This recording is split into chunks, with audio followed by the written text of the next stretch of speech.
Hello, मैं Blitz हूँ और आज हम एस्केप सीक्वेंस के बारे में पढ़ेंगे। तो अभी मैं डिफरेंट कंपाइलर यूज़ कर रहा हूँ। मैं गूगल कोलैब्स यूज़ कर रहा हूँ। ये ऑनलाइन कंपाइलर है। तो इसका फ़ायदा ये रहता है कि ये थोड़ा सा मतलब पुराने रिजल्ट्स को भी ना सेव करके रखता है। ये आपको ये पढ़ाने के लिए बहुत अच्छा होता है। तो इसलिए मैं ये यूज़ करूँगा और आपको भी पता लगेगा कि डिफरेंट कंपाइलर्स में इतना ज़्यादा खास फ़र्क नहीं होता रिजल्ट में। ठीक है। तो सबसे पहले मैं कमेंट की बात करूँगा। कमेंट बेसिकली क्या होता है? कमेंट बेसिकली ये चीज़ होती है यार, आप अपने ना कंपाइलर में ना कोड में सॉरी मार्क करके रख दो तो चीज़ों को। ठीक है कि यार ये मैंने ये वाला पोर्शन, उसकी डिस्क्रिप्शन लिख दो। हर लाइन की आप डिस्क्रिप्शन लिख सकते होते हो या हर कोड के पोर्शन की डिस्क्रिप्शन लिख सकते हो। तो लेकिन कंपाइलर उसको रन नहीं करेगा, वो उस लाइन को इग्नोर करेगा। ठीक है। और ये ऐसे ही होता है जिस तरह आपने बुक में ना स्टिकी नोट से आपने मार्क करके रखा, यार मैंने इस टॉपिक की तैयारी इस लिंक इंटरनेट के लिंक से की थी, ये वाली टॉपिक की इधर से तैयारी की थी। वो आपके लिए होता है, वो बुक के अंदर का हिस्सा नहीं होता। तो इसके अंदर भी ऐसे जिस तरह मैं लिखता हूँ code, my code starts from here. ठीक है। अब ये हैश लिख के जो अगर आगे पूरी जो भी लाइन लिखूंगा ना वो सारी कमेंट में चली जाएगी। इसका मतलब वो उसको रन नहीं करेगा। देखिए मैंने प्ले किया है तो उसके रिजल्ट में कुछ भी नहीं दिखा रहा, बट यहाँ मैं जैसे ही प्रिंट करूँगा हेलो वर्ल्ड, ठीक है, तो सिर्फ हेलो वर्ल्ड प्रिंट होगा। यहाँ देखें हेलो वर्ल्ड प्रिंट हो रहा है। सही है। अब सीन ये कि सिंटेक्स एरर क्या होते हैं। मैंने आपको कहा था एक राउंड ब्रैकेट आप मिस कर देंगे। ठीक है। वो कहेगा सिंटेक्स एरर है कि एक राउंड ब्रैकेट मिसिंग है। कभी बार आपको बताएगा भी कि ये चीज़ मिस है, कभी बार आपको ये भी नहीं बताएगा नहीं मिस है। वो आपको बस कह देगा सिंटेक्स एरर है। ठीक है। जिस तरह आप ये पी है, जावा एक सॉरी जावा कह रहा हूँ, पाइथन एक ये सेंसिटिव लैंग्वेज है। इसका मतलब ये जो टेक्स्ट जिस लेटर में कहा हुआ है ना उसी लेटर में लिखना है। आप इसके पी को बड़ा नहीं कर सकते। ठीक है। इसके पी को मैं बड़ा करूंगा, ये भी सिंटेक्स एरर में आता है। ठीक है। तो आपने ये ख्याल रखना है जो आप प्रिंट लिखे ना वो छोटे लेटर्स में लिखें, जो उनके बाकी अंदर जो मैसेज है वो आप बेशक बड़ा लिखे छोटा लिखे, वो आपकी मर्जी, वो आपने प्रिंट कराना है उस तरह। सही है। तो ये हेलो वर्ल्ड इस तरह लिखा गया। अब आपको मैं कहा था जब अब मैं नया टेक्स्ट लिखूंगा, सपोज मैं दोबारा से हेलो वर्ल्ड लिखता हूँ तो, और ये सिंगल कोट के साथ लिखता हूँ। ठीक है। तो ये न्यू लाइन में लिखा जाएगा, है ना। तो लेकिन लेकिन अगर मैंने इसके अंदर ना मैं ऐसा करता हूँ हेलो वर्ल्ड को छोड़ के ना या मार्क करता हूँ, मैंने अगर अंदर ना कोटेशन मार्क डिस्प्ले कराना है, मैंने ये इसमें कोटेशन मार्क कराना है डिस्प्ले। ठीक है। इसमें सिंगल, तो ये एरर देगा। सही है। उसे पता ही नहीं लग रहा है कि यार ये कोटेशन मार्क एंड क्लोज करने के लिए कर रहा हूँ या फिर प्रिंट करने के लिए कर रहा हूँ। तो उसका ट्रिक क्या होता था, डबल कोड्स के अंदर मैं सिंगल कोड को प्रिंट कराता था और सिंगल कोड के अंदर मैं डबल कोड को प्रिंट कराता था। सही है। तो इस तरह ये देखें ये प्रिंट होने लग गया। लेकिन अगर मैं चाहता हूँ ये मैं दोनों प्रिंट करूँ तो उसके लिए मुझे क्या करना पड़ेगा। ठीक है। मैं जिस मर्जी इससे स्टार्ट करूँ मुझे नहीं फर्क पड़ता, मैं उससे स्टार्ट करूँ, मुझे एस्केप सीक्वेंस का यूज़ करना पड़ेगा। एस्केप सीक्वेंस मैंने किस तरह करने होते हैं, फॉरवर्ड सॉरी बैक स्लैश डाल के नहीं, ये बैक स्लैश होती है और ये फॉरवर्ड स्लैश होती है। ठीक है। आपने बैक स्लैश डालनी है जरूर। स्टार्टिंग में लोग गलतियां करते हैं फॉरवर्ड स्लैश डाल के यूज़ कर रहे हो, तो फॉरवर्ड स्लैश से एस्केप सीक्वेंस नहीं बनता। फॉरवर्ड स्लैश डाल के अगर मैं सिंगल कोट लिखूंगा ना तो ये देखें इसने ये कहा है कि इसको प्रिंट करो, मतलब इसे मार्क करके दिखा रही है। ये जो सिंगल कोट यूज़ हो रही है ना ये प्रिंटिंग के लिए यूज़ कर रहा हूँ। और इसी के अंदर मैं दोबारा से बैक स्लैश डाल के डबल कोट करूंगा ना तो वो उसे बता देगा यार ये जो मैं ये डबल कोट है ना ये मैंने प्रिंटिंग के लिए यूज़ कर रहा हूँ, इसको मार्क करके रखेगा। ठीक है। तो ये दो हमने पहली दो तो सीख ली। ठीक है। अगर मैं इस बैक स्लैश को ही लिखना चाहता हूँ, ठीक है, ये तो मैं इस तरह, वैसे अगर मैं इस तरह प्रिंट करूँगा तब भी आ जाते हैं, बट इसका एक और तरीका ये भी है कि मैं इसको डबल स्लैश में डाल दूँ। सही। ये उसको as a escape sequence use कर रहा है कि इसको बैक स्लैश को मैंने इस तरह लिखना है। सही है। ये तो वैसे सिंगल में भी लिखी जाती है बट इसका एस्केप सीक्वेंस बनाया हुआ है क्योंकि ये C++ से आई हुई है पाइथन, तो ये इन्होंने पहले से इसका बनाया हुआ है। अच्छा, अब तो सीन आ गया कि यार हम चाहते हैं कि न्यू लाइन छोड़ते थे। ठीक है। ये तो हमारे आगे ये कोड के पोर्शन, मैं एक नया कोड का ब्लॉक बना लेता हूँ। मैंने किया प्रिंट हेलो वर्ल्ड। ठीक है। हेलो किया सॉरी। ठीक है। और अगले में मैं कर रहा हूँ वर्ल्ड। ठीक है।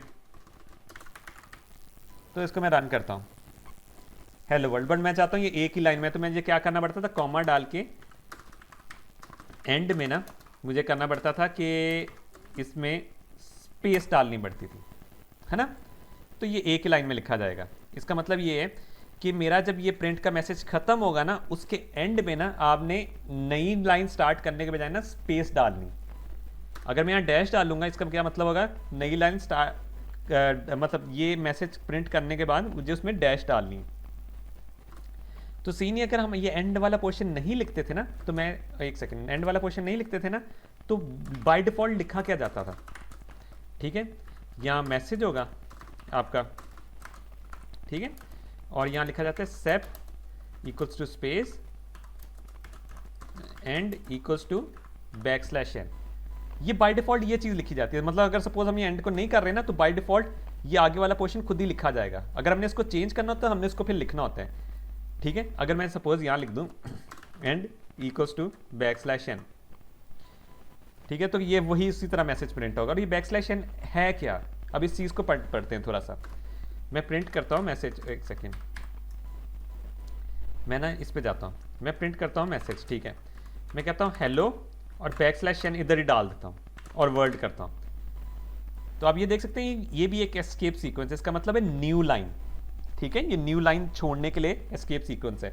आप ऐसा भी हो सकता है प्रिंट का मैसेज दोबारा से लिख ले, तो बाय डिफॉल्ट ये खुद ही एंड के आगे न्यू लाइन छोड़ देगा, एंड के अंदर न्यू लाइन स्टोर होती है, ठीक है। लेकिन अगर आप इस तरह छोड़ना चाहते हैं तो आप ऐसे भी छोड़ सकते होते हैं, सही है, कि मतलब आप खुद से मैसेज के अंदर \n यूज कर दें, ठीक है। अब सीन ये कि अब ये सेप क्या है, इसको भी हम देख लेते हैं सेप क्या है। सेप बेसिकली है, अगर सपोज हम करते हैं प्रिंट मैसेज, करता हूँ हेलो, मैं एक और मैसेज प्रिंट करना चाहता हूँ, कॉमा डाल के कोट में वर्ड लिखा है, ठीक है। अब ये किस तरह प्रिंट होगा, बाय डिफॉल्ट ये स्पेस आ रही है ना। अब ये स्पेस के मैंने कहा कि ये जो सेपरेटर है, इसका मतलब हमने अगर 1 या 6 या 7 मैसेजेस प्रिंट किए ना, उनके बीच में सेपरेशन किस तरह होगी, स्पेस से।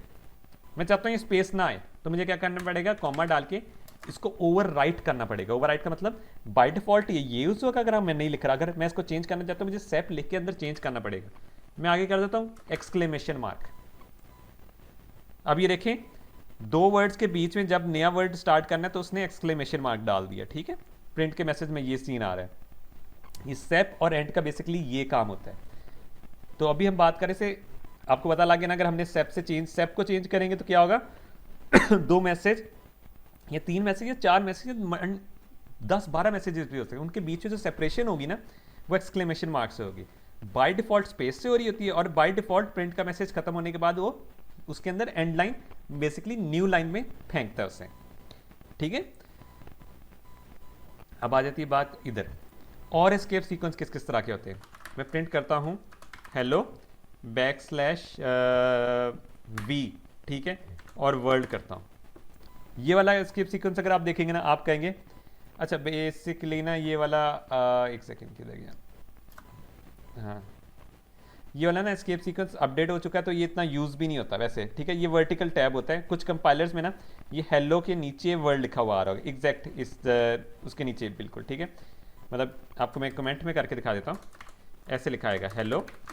कुछ कंपाइलर्स में चलता है, ये रिमूव हो चुका है एक्चुअली में, हेलो और सॉरी हेलो और यहाँ वर्ड, ठीक है, ये ऐसे लिखा हुआ आता है कि वर्टिकल टैब है, ठीक है।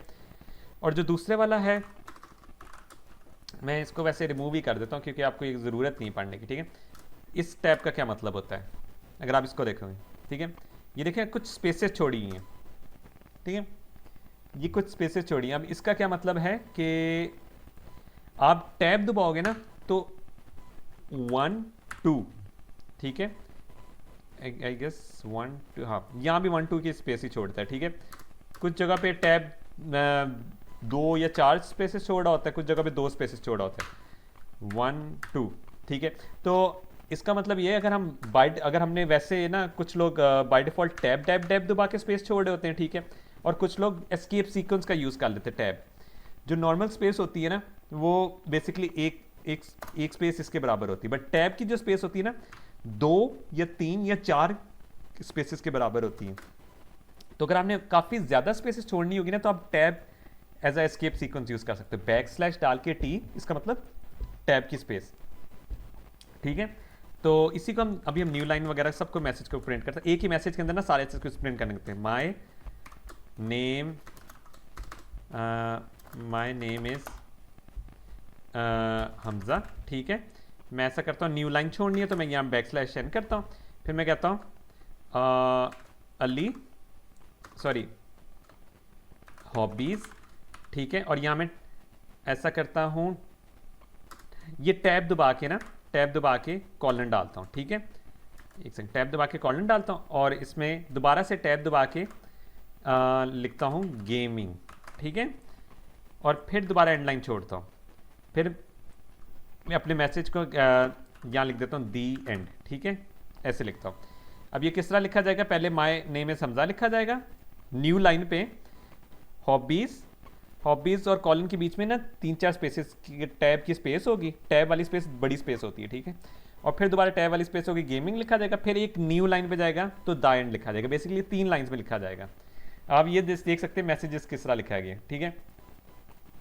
और ये कुछ ज़्यादा स्पेस छोड़ेगी, बट हाँ कंपाइलर टू कंपाइलर वेरी करता है ये स्पेसेस कितनी ज़्यादा छोड़ेगा, बट यूजली ना एक ही तरह की स्पेस छोड़ी जाती है, यहाँ ये ज़्यादा दिखा रहा है। बट आपको पता होना चाहिए कि टैब मल्टीपल स्पेसेस से मिक्स होके बना होता है, सही है। और दूसरी चीज़ ये कि मैं एक आपको लास्ट एक और एस्केप सीक्वेंस दिखाता हूँ बैक स्लैश का, ठीक है। मैं प्रिंट करता हूँ हमजा ए लिखता हूँ और मैं यहाँ लिखता हूँ बैक स्लैश बी, ठीक है। तो ये बैक स्पेस का एस्केप सीक्वेंस, इसका मतलब ये जहाँ तक उसका मैसेज है ना उससे एक पीछे मैसेज को डिलीट कर देगा। तो यहाँ ये क्या प्रिंट होगा, हमजा एग्जैक्ट, ठीक है। ये सारे एस्केप सीक्वेंस हैं। सबसे पहले एस्केप सीक्वेंस हमने सीखा था सिंगल कोट का, फिर डबल कोट का, फिर बैक स्लैश का। फिर हमने सीखा कि बाय डिफ़ॉल्ट ना एंड के अंदर न्यू लाइन का स्पेस एस्केप सीक्वेंस यूज़ हो रहा होता है, ठीक है। तो हमने न्यू लाइन का एस्केप सीक्वेंस डालना सीखा कि बैक स्लैश एन से न्यू लाइन छोड़ी जाती है, ठीक है। और फिर बैक स्लैश टी से मल्टीपल स्पेस, काफ़ी जॉइंट स्पेसेस छोड़ी जाती हैं, ठीक है। तो आप एक मैसेज को प्रिंट करना सीखते हैं। अब ये एस्केप सीक्वेंस से ना अपने एक ही प्रिंट के मैसेज के अंदर ना आप मल्टीपल लाइंस पे काम कर सकते होते हैं। अगर आपको मेरी वीडियो पसंद आई हो तो इसको लाइक, सब्सक्राइब और शेयर करें और हम मिलेंगे अपनी नेक्स्ट वीडियो में।